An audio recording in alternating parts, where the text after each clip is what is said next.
Jesus, Jesus help me. I'm alone in this world and a world it is too. Skok die woorde jou.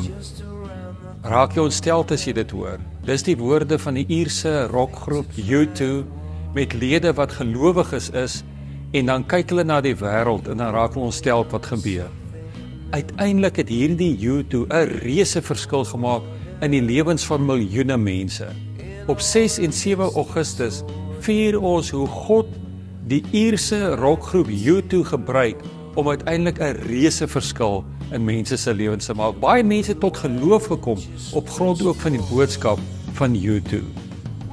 Ek nooi jou uit om hierdie wonderlike geleentheid saam met ons by te woon wanneer ons gaan nadink oor U2, wanneer daar 'n baie spesiale liturgie oor U2 geskryf gaan word, wat ons kan kyk wat God vir ons deur so 'n band wil leer. As jy belangstel en meer wil hoor, klik op die skakel sodat jy ook kan inskryf en verder kan lees. Ons sien jou daar.